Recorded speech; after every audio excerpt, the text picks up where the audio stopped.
Today, we're diving into a really high-stakes financial move by Nigeria that, let me tell you, has the entire world watching. It's a story about a multi-billion-dollar bet, and it shows us how a nation's economic future is playing out on the global stage. And this is the number right at the heart of it all. $2.25 billion? Just let that sink in for a second. That's the amount Nigeria is raising from the international market. And a figure that big, well, it definitely makes you wonder, why on earth does a country need to borrow that much money? It's a huge decision with massive implications. And the answer, well, it gets to the very core of how national economies even work. So the reason it all starts with this fundamental challenge in the national budget. You see, there's basically a multi-billion-dollar hole that just has to be filled, somehow. Now, the official term for this is a fiscal deficit. It's kind of the technical way of saying the government's spending, on things like roads, schools, salaries, all that stuff is way more than the money it's bringing in from taxes and other revenue. Here's a super simple way to think about it. Imagine your own monthly budget. If you spend more than your paycheck covers, you've got a deficit, right? Well, Nigeria is facing the exact same problem, just with a whole lot more zeros at the end. The government has to find that extra cash somewhere just to keep the lights on. So you've got this huge gap. How do you fill a multi-billion-dollar hole?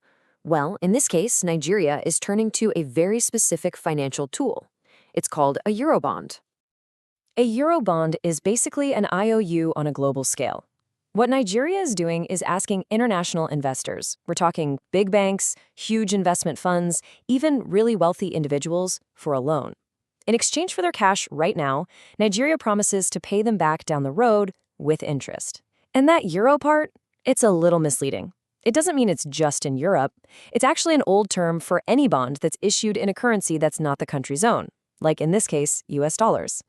The whole process, when you boil it down, is pretty straightforward. First, Nigeria creates these bonds. They're basically just formal loan agreements. Second, investors from all over the world buy them up, which means they're effectively lending their money to Nigeria.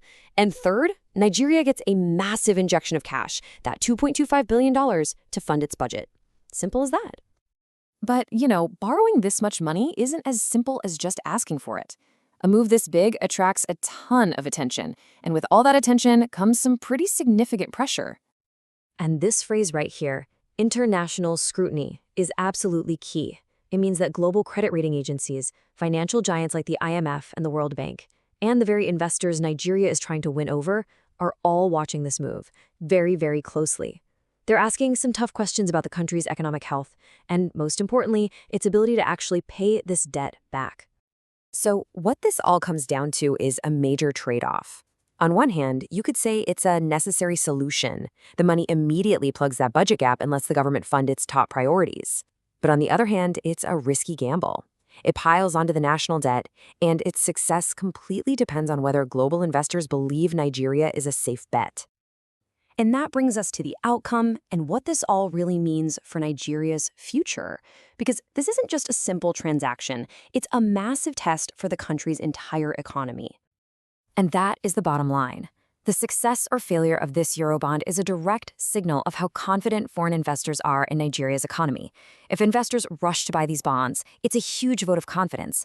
But if they hesitate, well, that signals some pretty serious concern. So this move is as much about perception and trust as it is about the money itself. All right, so to wrap this all up, this $2.25 billion bond is, first, a strategy to fix a budget shortfall.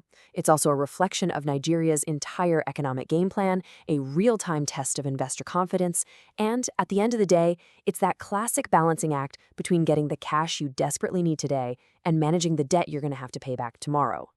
Which leaves us with the ultimate question, doesn't it?